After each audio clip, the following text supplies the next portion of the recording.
नमस्कार दोस्तों, स्वागत है आपका हमारे चैनल श्री भक्ति में। विष्णु पुराण, विष्णु भगवान के अवतार, वामन अवतार। हिंदू धर्म ग्रंथ के अनुसार भगवान विष्णु के 10 अवतारों में से 5वें अवतार है, जो भाद्रपद में शुक्ल पक्ष की द्वादशी को अवतरित हुए। आचार्य शुक्र ने अपनी संजीवनी विद्या से बलि तथा दूसरे असुरों को भी जीवित एवं स्वस्थ कर दिया था। राजा बलि ने आचार्य की कृपा से जीवन प्राप्त किया था। वे सच्चे हृदय से आचार्य की सेवा में लग गए। शुक्राचार्य प्रसन्न हुए। उन्होंने यज्ञ करवाया। अग्नि से दिव्य रथ, अक्षत्र तृण, अभेद कवच प्रकट हुए। असुरी सेना अमरावती पर चढ़ दौड़ी। इंद्र से देखते ही समझ लिया कि इस बात पर देवता इस सेना का सामना नहीं कर सकेंगे। बलि ब्रह्म तेज से पोषित थे। देवगुरु के आदेश से देवता स्वर्ग छोड़कर भाग गए। अमरधाम असुर राजधानी बना। शुक्राचार्य ने बलि का इंद्रत्व स्थिर करने के लिए अश्वमेघ यज्ञ कराया। 100 अश्वमेघ यज्ञ करके बलि नियम सम इंद्र बन जाएंगे, फिर उन्हें कौन हटा सकता है। यह देखकर देवमाता अदिति अत्यंत दुखी थी। उन्होंने अपने पति महर्षि कश्यप से उन्हें प्रार्थना की। महर्षि तो एक ही उपाय जानते थे, भगवान की शरण आराधना। अदिति ने भगवान की आराधना की। प्रभु प्रकट हुए। अदिति को वरदान मिला। उन्हीं के गर्भ से भगवान प्रकट हुए। तत्काल वामन ब्रह्मचारी बन गए। महर्षि कश्यप ने ऋषियों के साथ उनका उपनयन संस्कार संपन्न किया। भगवान वामन पिता से आज्ञा लेकर बलि के यहाँ चले गए। नर्मदा के उत्तर तट पर असुंदर बलि अश्वमेघ यज्ञ में दीक्षित थे। यह उनका अंतिम अश्वमेघ था। छत्र, पलाश, दंड तथा कमंडलू लिए जटाधारी अग्नि के सामने तेजस्वी वामन ब्रह्मचारी वहां पधारे। बलि, शुक्राचार्य, ऋषिगण सभी उस तेज से अभिभूत अपनी अग्नियों के साथ उठ खड़े हुए। बलि ने उनके चरण धोए, पूजा की और प्रार्थना की। जो इच्छा हो वे मांगे। मुझे अपने पैरों से 3 पद भूमि चाहिए। बलि के कुल की शूरता, उदारता आदि की प्रशंसा करके वामन ने मांगा। बलि ने बहुत आग्रह किया कि और कुछ मांगो जाए, पर वामन ने तो मांगना था वही मांगा। एक पद में पृथ्वी, एक स्वर्गलोक तथा शरीर के समस्त नभ व्याप्त कर लिया उन्होंने। उनका वाम पद ब्रह्मलोक से ऊपर तक गया। उनके अंगुष्ठ नख से ब्राह्मण का अवतार तनिक टूट गया। ब्रह्मत्व वह से ब्राह्मण में प्रविष्ट हुए। ब्रह्मा जी ने भगवान का चरण धोया और चरणोदक से साथ उस ब्रह्मदेव को अपने कमलंडू में ले लिया। वही ब्रह्मदेव गंगा जी बना। तीसरा पद रखने को स्थान कहा है। भगवान ने बलि को नरक का भय दिखाया। संकल्प करके दान न कर पर तो नरक होगा, इससे मेरे मस्तक पर रख ले। बलि ने मस्तक झुकाया। प्रभु ने वह चरण रखा। बलि गरुड़ द्वारा बांध दिए गए। तुम्हें अगले मनवतर के इंद्र बनोगे। तब तक सुतल में निवास करो। मैं नित्य तुम्हारे द्वार पर देवगापणी उपस्थित रहूंगा। दमायन दविद्र हुए। प्रहलाद के साथ बलि सब असुरों को लेकर स्वार्थिक ऐश्वर्य संपन्न सुतल लोक में पधारे। शुक्राचार्य ने भगवान के आदेश से यज्ञ पूरा किया। परशुराम अवतार।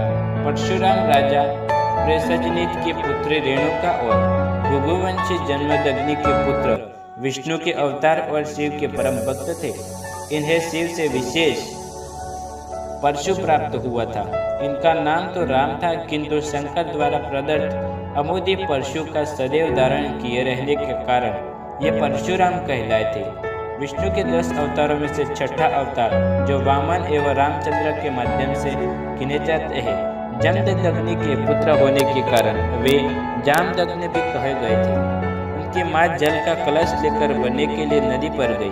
वहाँ गंधर्व चित्र अप्सराओं के साथ जल क्रीड़ा कर रहा था। उसे देखने में रेणुका इतनी तन्मय हो गई कि जल लाने की विलंब हो गया तथा यज्ञ का समय व्यतीत हो गया। उसकी मानसिक स्थिति समझकर परशुराम के पिता जमदग्नि ने क्रोध के आवेश में आकर चारों पुत्रों को उसका वध करने के लिए कहा। परशुराम के अतिरिक्त कोई भी तैयार न हुआ। अतः जमदग्नि ने सबको संज्ञासीन कर दिया। परशुराम ने पिता की आज्ञा मानकर माता का सिर काट डाला। फिर प्रसन्न होकर वर मांगने को कहा तो उन्होंने 4 वरदान मांगे। माँ पुनर्जीवित हो जाए, उन्हें मरने की स्मृति न रहे, बाई चेतना युक्त हो जाए और परमायु हो। जमदग्नि ने उन्हें चारों वरदान दे दिए। दुर्वासा की पोती परशुराम भी अपने क्रोधी स्वभाव के लिए विख्यात थे। एक बार कार्तिवीर्य ने परशुराम की अनुपस्थिति में आश्रम उजाड़ डाला था, जिससे परशुराम ने क्रोधित हो उसकी सहस्त्र भुजाओं को काट डाला। कार्तिवीर्य के संबंधियों ने प्रतिशोध की भावना से जमदग्नि का वध कर दिया। इस पर परशुराम ने 21 बार पृथ्वी के क्षत्रिय विहीन कर दिए। हर बार हताहत क्षत्रियों की पत्नियां जीवित रही और नई पीढ़ी को जन्म दिया और 5 जिलों से रक्त भर दिए। अंत में पितरों की आकाशवाणी सुनकर उन्होंने क्षत्रिय से युद्ध करना छोड़ तपस्या की ओर ध्यान लगाया। राम अवतार में रामचंद्र द्वारा शिव का धनुष तोड़ने पर ये क्रोधित हो आए थे। उन्होंने परीक्षा के लिए उनका धनुष रामचंद्र को दिया। तब राम ने धनुष चढ़ा दिया तो परशुराम समझ गए कि रामचंद्र विष्णु के अवतार हैं, इसलिए उनकी वंदना करने वे तपस्या करने चले गए। राम अवतार रामचंद्र प्राचीन भारत में जन्मे एक महापुरुष थे।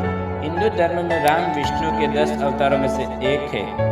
राम अयोध्या के राजा दशरथ और रानी कौशल्या के सबसे बड़े पुत्र थे। राम की पत्नी का नाम सीता था, जो लक्ष्मी का अवतार मानी जाती है, और इनके 3 भाई थे, लक्ष्मण, भरत और शत्रुघ्न। हनुमान भगवान राम के सबसे बड़े भक्त माने जाते थे। राम ने राक्षस जाति के राजा रावण का वध किया। माना जाता है कि राम का जन्म प्राचीन भारत में हुआ था। उनके जन्म के समय अनुमान सही से नहीं लगाया जा सकता, परंतु विशेषज्ञों का मानना है कि राम का जन्म तकरीबन आज से 9000 साल पहले हुआ था। धर्म के मार्ग पर चलने वाले राम ने अपने तीनों भाइयों के साथ गुरु वशिष्ठ से शिक्षा प्राप्त की। कौशल्या में विश्वामित्री उन्हें वन में राक्षसों द्वारा मचाए जा रहे उत्पादन को समाप्त करने के लिए गए। राम के साथ उनके छोटे भाई लक्ष्मण भी इस कार्य में उनके साथ हो गए। राम ने उस समय ताड़का नामक राक्षसी को मार तथा मारीच को पलायन के लिए मजबूर किया। इस दौरान ही विश्वामित्र ने उन्हें मिथिला लेकर गए। वहां के विदेह राजा जनक ने अपने पुत्र के विवाह के लिए एक समारोह आयोजित किया था। भगवान शिव का एक धनुष था, जिस पर प्रत्यय चढ़ा देने वाले सूर्य से सीता का विवाह किया जाता है। बहुत सारे राजा महाराजा उस समारोह में पधारे थे। बहुत से राजाओं के प्रयत्न के बाद भी वह धनुष प्रत्याचार चढ़ाने को लिए तैयार नहीं था। किसी में उस धनुष को उठाने की क्षमता नहीं थी। विश्वामित्र की आज्ञा पाकर राम ने धनुष उठाकर प्रत्यय चढ़ाने की कोशिश की। उनके प्रत्यय चढ़ाने की कोशिश में वह महान धनुष की घोर ध्वनि करते हुए टूट गया। महर्षि परशुराम ने जब वह घोर ध्वनि सुनी तो वह